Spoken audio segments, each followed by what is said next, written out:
Hello friends, कैसे हैं आप सब। तो डियर, आज का जो क्लास है ये हम लोगों का क्लास 6 का चैप्टर 3 है, आरंभिक नगर। तो देखिए, अभी हमारा जो सिलेबस जो है ऑफिशियली नहीं आया है, लेकिन जेटेड का सिलेबस जो है ये आपका 6 to 8 का एनसीईआरटी का बुक का सिलेबस के अकॉर्डिंग ही रहेगा, जो कि आपका सीटेट का जो सिलेबस है ना वही रहेगा, ठीक है ना। लेकिन लेवल थोड़ा सा हाई करेगा।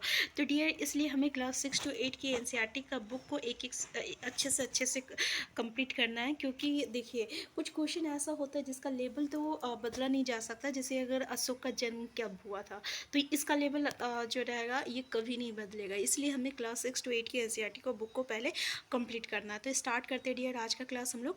तो देखिए, हड़प्पा की कहानी, ये जो चैप्टर है ना आरंभिक नगर, ये बहुत ही इंपॉर्टेंट है और इसमें से बहुत सारे क्वेश्चन जो है आपका हर एक कॉम्पिटिशन में बनता है, ठीक है। तो देखिए, हड़प्पा की कहानी, ये 150 साल पहले क्या हुआ था कि पंजाब में जब हम रेलवे लाइन बिछाया जा रहा था, तो वहाँ पे इंजीनियर को एक पुरा स्थल मिला था, हड़प्पा पुरा स्थल, ठीक है, जो कि अभी कहाँ है, पाकिस्तान में है। तो पूछा जाता है हड़प्पा कहाँ है अभी, तो आधुनिक पाकिस्तान में है, ठीक है। तो यहाँ पे बहुत ही अच्छी ईंटें मिली थी, तो ये लोग उखाड़ के क्या किए, रेलवे लाइन में बिछाए थे, ठीक है। और इसकी इस तरीके से क्या हुआ कि कई इमारतें जो है पूरी तरह से नष्ट हो गई थी। तो इसके उसके बाद क्या हुआ था, लगभग 80 साल पहले क्या हुआ कि पुरातत्वविद किसको कहते हैं, तो जो आपका आरंभिक मतलब कि अतीत की जो चीज़ों का जो अध्ययन करते हैं ना, उसको हम लोग पुरातत्वविद कहते हैं, ठीक है। तो ने इस स्थल को ढूंढा और तब पता किए, ये पता चला इन लोगों को कि ये जो खंडर है ना, ये उप महाद्वीप के सबसे पुराने शहर में से एक है। तो सबसे पहले जो है हड़प्पा को खोजा गया था, ठीक है। सबसे पहले हड़प्पा स्थल को खोजा गया था। इसलिए इसके बाद जो भी आपका पूरा स्थल मिला या जो भी इमारतें मिला या जो भी चीज़ें मिला, उसको हड़प्पा सभ्यता की इमारतें कहा गया। तो समझ में आया कि इसको हम लोग हड़प्पा सभ्यता क्यों कहते हैं, क्योंकि इसमें जो है सबसे पहला जो पूरा स्थल, सबसे पहली जो जगह मिला था उसका उसकी खोज जो जगह की सबसे पहले खोज की गई थी वो हड़प्पा था। इसलिए बाद में जो भी इमारतें मिली, जो भी चीज़ें मिली, उसका नाम जो है हड़प्पा सभ्यता रखा गया। तो देखिए, इसका निर्माण कब हुआ था, क्वेश्चन आ सकता है। तो 47 साल पहले हुआ था, 47 साल पहले हुआ था। अब देखिए, यहाँ पे थोड़ा सा इम्पॉर्टेंट है, देखिए कि ये जो नगर जो मिला है, ठीक है, हड़प्पा सभ्यता में, ये कहाँ कहाँ मिला है। तो जैसे कि पाकिस्तान में पंजाब और सिंध प्रांत है, और इसके अलावा अगर हम लोग बात करें भारत में, तो गुजरात, राजस्थान, हरियाणा और पंजाब, इन 4 जगह पे जो है हमें भारत में देखने को मिलता है, ठीक है। तो इस सभी स्थलों में जो है कुछ वस्तुएं मिली है। क्या क्या वस्तुएं मिली है, याद रखिएगा। मिट्टी के लाल बर्तन मिले हैं और उसमें काले रंग का आपका चित्र बनाया गया है। देखिए, मिट्टी का लाल बर्तन, काला उसमें रंग के चित्र बने थे, ठीक है। फिर पत्थर के बाट बना मिला था, आपका मोहरे मिला था, मनके मिला था, तांबे मिला था, ठीक है। और पत्थर के लंबे ब्लेड मिला था, पत्थर के लंबे ब्लेड मिला था। अब देखिए, इन नगरों की विशेषता क्या थी। अब यहाँ से क्वेश्चन आपको देखने को मिलता है, ठीक है। जैसे कि इन नगरों में जो है, आप इन नगरों को जो है आप कई या 2 या उससे अधिक हिस्से में भी विभाजित किया जाता था, लेकिन अधिकतर जो है ना 2 हिस्सा में विभाजित होता था। पहला ये जो है पश्चिमी है, और ये जो है आपका ये आपका पूर्वी है, ठीक है। तो ये जो पश्चिमी भाग था ना ये छोटा था, और ये जो पूर्वी भाग था ना ये आपका बड़ा था। लेकिन ये जो पश्चिमी भाग था ना ये ऊंचाई पे था, और ये जो पूर्वी भाग था ना ये आपका नीचाई पे था। इसलिए पुरातत्वविद इसको क्या कहते थे, नगर दुर्ग कहते थे। क्या कहते थे, नगर दुर्ग कहते थे। और ये जो पूर्वी हिस्सा था ना इसको निचला नगर कहते थे, क्योंकि ये नीचे था ना इसलिए निचला नगर कहते थे। अब इन दोनों के बीच में जो है ना एक ईंटें बनाई गई थी, जो कि बहुत ही मजबूत था, और अभी तक हजारों साल बाद भी उनकी दीवारें आज भी खड़ी रही थी। तो दीवार बनाने के लिए जो ईंटी की जो है चिनाई की जाती थी, इस तरीके से चिनाई की जाती थी कि ये बहुत ही मजबूत रहे, ठीक है। तो कुछ नगर दुर्ग में, यानी नगर दुर्ग मतलब ये पूर्वी पश्चिमी हिस्सा को बोल रहा, तो इसमें कुछ खास इमारतें बनाई गई थी। और अगर हम लोग एग्जाम्पल दें तो मोहनजोदड़ो में जो है आपका खास तालाब बनाया गया था, था, जिसको हम लोग स्नानघर, महान स्नानघर कहते हैं, इंग्लिश में हम लोग उसको ग्रेट बाथ कहते हैं। तो देखिए पूछा जाता है ये महान स्नानघर कहाँ मिला है, तो ये आपको मोहनजोदड़ो से मिला है। ठीक है, तो इस तालाब को बनाने में ईंट और प्लास्टर का इस्तेमाल किया गया था। ठीक है, और इसमें पानी का रिसाव को रोकने के लिए प्लास्टर के ऊपर चारकोल की परत चढ़ाई गई थी। देखिए अगर सीटेट की तैयारी कर रहे हैं तो उसमें जो है ये इंपॉर्टेंट ऐसे स्टेटमेंट बेस्ड क्वेश्चन आता है। तो यहाँ पे प्लास्टर के ऊपर चारकोल की परत जो है चढ़ाई गई थी, और इसके दो तरफ से उतरने की सीढ़ी थी। ठीक है, दो तरफ से उतरने की सीढ़ी थी। ठीक है, तो याद रखिएगा दो तरफ से उतरने की सीढ़ी थी, और चारों ओर जो था कमरा था, चारों ओर से कमरा था। देखिए यहाँ पे जो है पानी जो है कुएं से भरा जाता था। कहाँ भरा जाता था? कुएं से भरा जाता था। ठीक है, और उपयोग करने के बाद उसको खाली भी कर दिया जाता था। हो सके ये किसी विशिष्ट अवसर पर कोई विशेष पर्सन या विशेष आदमी ही जो है इसका इस्तेमाल करता था। मान लीजिए कोई राजा है, ठीक है, तो राजा का अगर मान लीजिए जन्म दिवस है तो उसके अवसर पर यहाँ पे जो है उसका स्नान करता था, और बस वही कर सकता था। तो ये था इम्पॉर्टेंट मोहनजोदड़ो से रिलेटेड। नेक्स्ट जो है ये हम लोग का है कालीबंगा और लोथल। देखिए ये लोथल जो है ना बंदरगाह है। ठीक है, तो कालीबंगा और लोथल में ये अन्य नगर थे, और इसमें क्या मिला है? इसमें अग्निकुंड मिला है। ठीक है, अग्निकुंड कहाँ मिला है? तो जल्दी बताइए, कालीबंगा और लोथल में मिला है।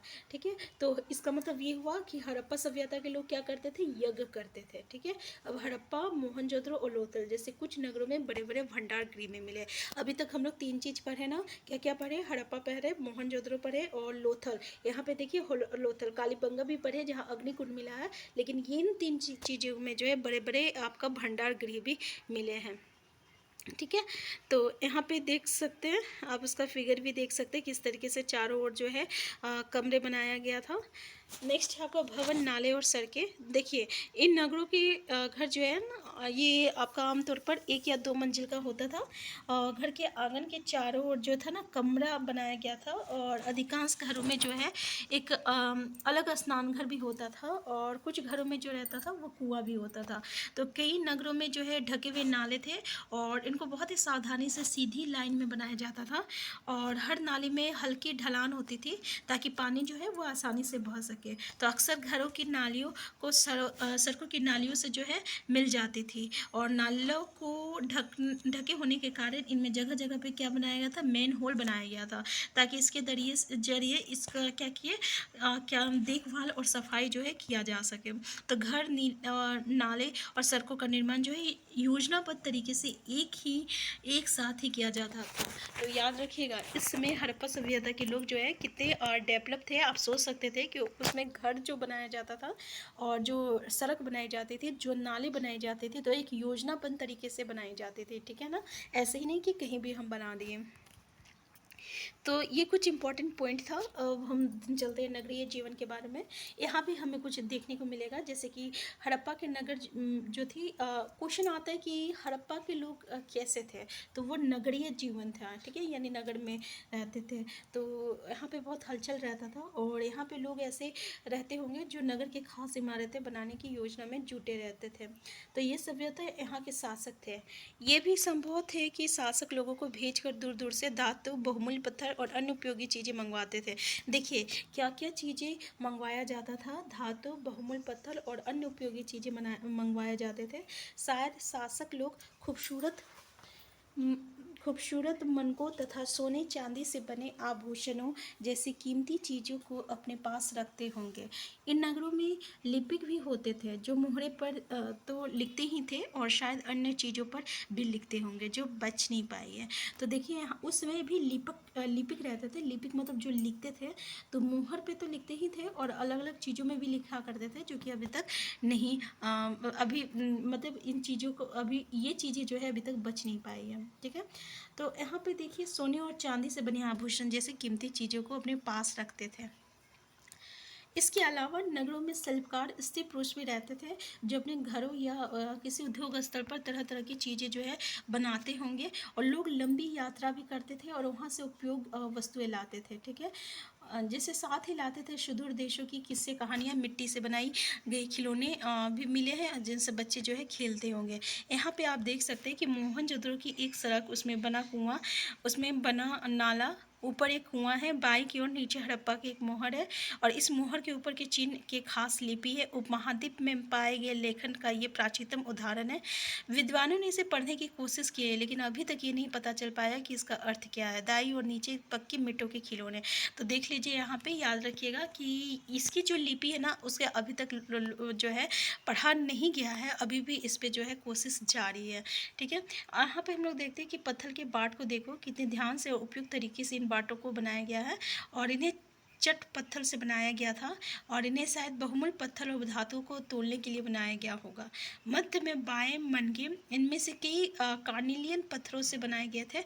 देखिए कौन सा पत्थर से बनाए गए थे मनके, तो कार्निलियन पत्थर से बनाए गए थे और पत्थरों को काट और तराश कर मनके बनाएंगे। इनके बीच छेद किए गए ताकि धागा डालकर माला बनाई जाए। ठीक है, मध्य में दाएं पत्थर के धार फलक, नीचे दाएं कढ़ाईदार वस्त्र, जैसे कि यहाँ पे देख रहे हैं कढ़ाईदार जो है वस्त्र भी बनाया गया है एक महत्वपूर्ण व्यक्ति की पत्थर से बनी मूर्ति में जो मोहनजोदड़ो से मिली थी और इससे उसे कढ़ाईदार वस्त्र पहने दिखाया गया, जैसे कि आप यहाँ पे देख सकते हैं। तो हड़प्पा सभ्यता के लोग जो है ना ये पत्थर की लोग जो है ना ये पत्थर की मोहरें बनाते थे और इन आयताकार मोहरे पर जो है सामान्यतः जानवरों का चित्र मिलता था। किसका मिलता था? जानवरों का चित्र मिलता था। तो हड़प्पा सभ्यता के लोग जो है काले रंग से डिज़ाइन किए हुए खूबसूरत लाल मिट्टी के बर्तन बनाते थे। ठीक है, जो कि अभी हम लोग ऊपर भी पढ़ चुके हैं। देखिए लगता है कि 7,000 साल पहले मेहरगढ़ में कपास की खेती होती थी। पूछा जाता है कपास की खेती कहाँ होती थी, तो मेहरगढ़ में होती थी। कितने साल पहले होती थी, तो 7,000 साल पहले होती थी। तो मोहनजोदड़ो से कपड़े के टुकड़े के अवशेष, चांदी की एक फूलदान के ढक्कन तथा कुछ अन्य तांबे की वस्तुओं से चिपके हुए मिले हैं और पक्की मिट्टी तथा फैनस से बनी तकलियाँ शोध कताई का संकेत देती हैं। इनमें से अधिकांश वस्तुओं का निर्माण विशेषज्ञों ने किया था और विशेषज्ञ उसे कहते हैं। विशेषज्ञ, देखिए क्वेश्चन आता है विशेषज्ञ किसे कहते हैं, तो जो किसी खास चीज़ को बनाने के लिए जो प्रशिक्षण दिया जाता है ना उसको विशेषज्ञ कहते हैं। ठीक है, जैसे मन की चमकाना या मोहरे में पच्चीकारी करना। ठीक है, तो ये चीज़ जो है हर कोई नहीं कर सकता, कोई खास इंसान ही कर सकता है जिसको उसका मतलब कि अनुभव होगा। तो नेक्स्ट है, हर व्यक्ति विशेषज्ञ नहीं हो सकता। हमें ये पता नहीं है कि क्या सिर्फ पुरुष ही ऐसे काम, तो देखिए ये चीज़ अभी तो पता नहीं है कि क्या सिर्फ पुरुष ही ऐसे काम करते थे या फिर महिलाएं भी करते थे। हो सकता है कि दोनों मिलके भी करते होंगे। अब यहाँ पे फैनस के बारे में देखते हैं। तो जैसे पत्थर और शंख जो है ये आपका प्राकृतिक तौर पे पाया जाता है, लेकिन फैनस जो रहता है ना ये आपका कृत्रिम रूप से जो है तैयार किया जाता है। जैसे बालू हो गया और स्फटिक जो है पत्थरों को चून को गोंद में मिलाकर जो है इसकी वस्तुएं बनाई जाती थी। उसके बाद उन वस्तुओं पर जो है एक चिकनी परत चढ़ाई जाती थी और इस चिकनी परत के रंग जो है ये कैसा रहता था, नीला या हल्का समुद्री हरा होता था। फैनस से क्या क्या बनता था? मनके बनाई जाती थी, चूड़ियाँ बनाई जाती थी, बाले और छोटे बर्तन बनाए जाते थे। ठीक है, याद रखिएगा। अब यहाँ पे आता है कच्चे माल की खोज में। देखिए हड़प्पा के लोग जो है ना ये तांबे का आयात संभवतः आज के राजस्थान से करते थे। तो यानी तांबा कहाँ से होता था? राजस्थान से करते थे। ठीक है, और यहाँ तक कि पश्चिमी एशियाई देश ओमान से भी तांबे का आयात। तो तांबा कहाँ कहाँ से लाते थे? तो एशियाई देश ओमान से और क्या कहते हैं आपका राजस्थान से। याद रखिएगा। कांसा बनाने के लिए तांबे के साथ मिलाई जाने वाली धातु टीन का आयात आधुनिक, ये देखिए कांसा बनाने के लिए टीन मिलाया जाता था और ये कहाँ से मिलता था? तो ईरान और अफगानिस्तान से। याद रखिएगा। सोने का आयात कहाँ मिलता था? कर्नाटक से। और बहुमूल्य पत्थर का आयात गुजरात, ईरान और अफगानिस्तान से। तो देखिए ये जो है ना ये इंपॉर्टेंट यहाँ से क्वेश्चन पूछा जाता है कि हड़प्पा सभ्यता के लोग जो है जो बहुमूल्य पत्थर जो है कहाँ से मंगवाते थे? तो गुजरात से, ईरान से और अफगानिस्तान से। सोने का आयात जो है कर्नाटक से करते थे। ठीक है, और टीन का आयात जो है आधुनिक ईरान और अफगानिस्तान से करते थे। और तांबे का जो है ये राजस्थान हो गया, एशियाई देश ओमान से तांबे का आयात क्या करते थे। ठीक है, अब देखिए नगरों में रहने वाले के लिए भोजन जैसे कि अनाज उगाते थे, वो लोग पहले अनाज उगाने लगे, फिर जानवर पालते थे। तो किसान और चरवाहे ही शहरों में जो रहने वाले शासक को लेखक और दस्तकारों को खाने के सामान देते थे। और पौधों के औसत से पता चलता है कि हड़प्पा के लोग जो है क्या क्या चीज़ें उगाते थे, जैसे गेहूँ, जो दाल, मटर, धान, तिल और सरसों जो है उगाया करते थे। ठीक है। अब हड़प्पा के लोग जो है क्या, देखिए भैंस, भेड़ और बकरियां जो है पालते थे। और बस्तियों के आसपास तालाब और चारागाह होते थे, लेकिन सूखे महीनों में मवेशियों के झुंडों को चारा पानी की तलाश में दूर दूर तक ले जाया जाता था। वे बेर जैसे फलों को इकट्ठा करते थे, मछलियाँ पकड़ते थे और हिरन जैसे जानवरों का शिकार भी करते थे। देखिए नेक्स्ट जो है हम लोग का पॉइंट ये है, गुजरात में हड़प्पाकालीन नगर का सूक्ष्म निरीक्षण। तो देखिए इसमें क्या है, धोलावीरा के बारे में देखते हैं। ये कच्छ के इलाके में खादिर खेत के किनारे आपका धोलावीरा नगर बसा था। तो धोलावीरा नगर कहाँ मिला था, बसा था कच्छ के इलाके में खादिर बेद के किनारे धोलावीरा नगर बसा था। वहाँ साफ पानी मिलता था, याद रखिएगा। और ज़मीन जो थी उपजाऊ थी, जहाँ हड़प्पा सभ्यता के कई नगर जो है दो भाग में विभक्त होता था। ठीक है। देखिए हम लोग इससे पहले पढ़े थे ना कि दो भागों में विभक्त होता था अधिकतर, जो कि पश्चिमी और पूर्वी था। लेकिन वीरा नगर जो था ना, ये तीन भागों में विभक्त होता था। ठीक है। इसके हर एक हिस्से के चारों ओर पत्थर की जो है ऊंची ऊंची दीवारें बनाई गई थी, और इसके अंदर जाने के लिए बड़े बड़े प्रवेश द्वार थे। और इस नगर में एक खुला मैदान भी था जहाँ पे सार्वजनिक कार्यक्रम होता था। और यहाँ मिले कुछ अवशेष में हड़प्पा लिपि के बड़े बड़े अक्षरों को पत्थरों में खुदा पाया गया, और इन अभिलेखों को सभ्यता लकड़ी में जला गया था। ये एक अनोखा अवशेष है जिसके आमतौर पर हड़प्पा के लेख मुहर जैसे छोटी वस्तुओं पर पाए जाते थे। तो गुजरात की खंबात की खाड़ी में मिलने वाली साबरमती की एक उपनदी के किनारे बसा लोथल नगर ऐसे ही स्थान पर बसा था। देखिए लोथल नगर कहाँ बसा था, तो गुजरात की खंबत की खाड़ी में मिलने वाली आपका साबरमती की एक उपनदी के किनारे ये आपका लोथल नगर बसा था, जहाँ कीमती पत्थर जैसा कच्चा माल आसानी से मिल जाता था। ये पत्थरों, शंखों और धातुओं से बनाई गई चीज़ों का एक महत्वपूर्ण केंद्र था। और इस नगर में एक भंडार गृह भी था, और इस भंडार गृह से कई मोहरे और मुद्राकान या मोहरबंदी गीली मिट्टी पर दबाने से बनी उसकी छाप मिले हैं। ठीक है ना। तो इससे पहले भी हम लोग देखे थे कि भंडार गृह जो है लोथल से मिला है, और यहाँ पे जो है मुद्राकन या मोहरबंदी जो है ये भी मिला है। ठीक है। तो यहाँ पे जो है एक इमारतें मिली है जहाँ सभ्यता मनके बनाने का काम होता था, और पत्थर के टुकड़े, अदबके मनके बनाने वाले उपकरण और तैयार मनके भी यहाँ मिले हैं। ठीक है। यहाँ पे एक इमारत मिला है जहाँ पे ये चीज़ों को बनाया जाता था। यहाँ पे देखते हैं मुद्रा या मुहर और मुद्राकरण या मुहरबंदी। तो मुहरों का प्रयोग जो है सामान से भरे उन डब्बों या थैलों का चिहित करने के लिए किया जाता था, जिन्हें एक जगह से दूसरी जगह भेजा जाता था। तो जैसे कि अभी हम लोग स्पीड पोस्ट करते हैं तो किस तरीके से वहाँ पे मुहर लगाया जाता है, तो इसी तरीके से यहाँ पे मोहरे और मुहरों का प्रयोग किया जाता था, ताकि चीज़ों को एक जगह से दूसरी जगह जो है भेजा जाए। तो थैलों को बंद करने के बाद उनके मुहानों पर गिल्ली मिट्टी पोत कर उन पर मुहर लगाए जाते थे, और मुहर की छाप को क्या कहा जाता था, मुहरबंदी कहते थे। अगर ये देखिए अगर ये छाप जो है ना, अगर टूटी हुई नहीं होती थी, इसका मतलब क्या होता था, ये साबित होता था कि इसके साथ कोई छेड़छाड़ नहीं किया गया है। जैसे कि अभी हमारे भी सामान जो आते हैं, तो अगर उसमें वो पूरी तरह से सील पैक रहता है तो उस पर कोई भी छेड़छाड़ नहीं किया गया है, तो ये हम लोग समझ जाते थे। वैसे ही पहले भी होता था। देखिए सभ्यता का अंत का रहस्य क्या है, तो 39 साल पहले, याद रखिएगा क्वेश्चन आता है, एक बहुत बड़ा बदलाव हुआ था, और अचानक क्या हुआ, लोगों ने इस नगरों को छोड़ दिया। जिस लेखन, मुहर और बाटों का प्रयोग बंद हो गया था। दूर दूर से कच्चे माल का आयात ये भी कम हो गया था। मोहनजोदड़ो में सड़कें पर कचरे के ढेर बनने लगे, और जल निकास प्रणाली नष्ट हो गई थी, और सड़कों पर भी झुग्गी नुमा घर बनाए जाने लगे। ये सब क्यों हुआ कुछ पता नहीं। कुछ विद्वानों का कहना है कि नदियाँ सूख गई थी, अन्य का कहना है कि जंगलों का विनाश हो गया था। इसका कारण ये हो सकता है कि ईंट पकाने के लिए ईंधन की ज़रूरत पड़ती थी, और इसके अलावा मवेशियों के बड़े बड़े झुंडों से चारागाह और घास वाले मैदान समाप्त हो गए होंगे। कुछ इलाकों में बाढ़ आ गई होगी, और लेकिन इन कारणों से ये स्पष्ट नहीं होता कि सभी नगरों का अंत कैसे हो गया, क्योंकि बाढ़ और नदियों के सूखने का असर कुछ ही इलाकों में हुआ होगा। ठीक है। तो ऐसा लगता है कि शासकों शासकों का नियंत्रण समाप्त हो गया। जो भी हुआ परिवर्तन का असर बिल्कुल साफ दिखाई देता है और आधुनिक पाकिस्तान के सिंध और पंजाब की बस्तियां उजड़ गई थी। कई लोग पूर्व और दक्षिण के इलाकों में नई और छोटी बस्तियों में जाके बस गए। इसके लगभग 14 साल बाद नगरों का विकास हुआ और इसके बाद तुम अध्याय 5 और 8 में पढ़ोगे। ठीक है, तो यहाँ पे जैसे कि हम लोग देख सकते हैं कि ये जो आपका हड़प्पा सभ्यता था, ये आपका 39 साल पहले ये नष्ट हो गया था। ठीक है, ये क्वेश्चन आता है कि कितना साल पहले, 39 साल पहले। और इसकी जो रीज़न है ना, ये सीटेट में क्वेश्चन आता है स्टेटमेंट बेस्ड। ठीक है, तो खैर जैसे कि हो सके इसका कोई भी कारण हो सकता था, लेकिन जैसे कि आपका हो सके कि बाढ़ आया होगा या फिर सारे मैदान सूख गए होंगे या पानी खत्म हो गया, सूख गया होगा, कोई भी रीज़न। लेकिन ये अभी तक स्पष्ट नहीं किया गया कि आखिर इसका कारण क्या था। लेकिन जो भी था, इन नगरों का अंत हो गया।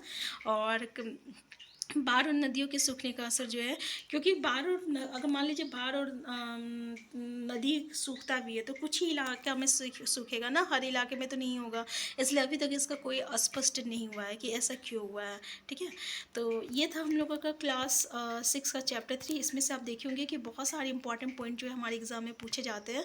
तो ऐसे ही जो है हम लोग नेक्स्ट क्लास में नेक्स्ट टॉपिक को डिस्कस करेंगे, जो कि हमारी एग्जामिनेशन के लिए इंपॉर्टेंट है और जहाँ से क्वेश्चन जो है आपका हर एक कॉम्पिटिशन में पूछा जाता है। तो अगर आप चैनल में नए हैं, सबसे पहले चैनल को सब्सक्राइब कर लीजिएगा। वीडियो हेल्पफुल हुआ तो लाइक शेयर करना मत भूलिएगा। और ये इस चैप्टर का जो है हम लोग MCQ क्वेश्चन को डिस्कस कर चुके हैं, उसका लिंक आपको डिस्क्रिप्शन बॉक्स में मिल जाएगा। अगर इससे रिलेटेड आपको कोई भी क्वेरीज होगा तो कमेंट बॉक्स में ज़रूर बताइएगा। Thank you.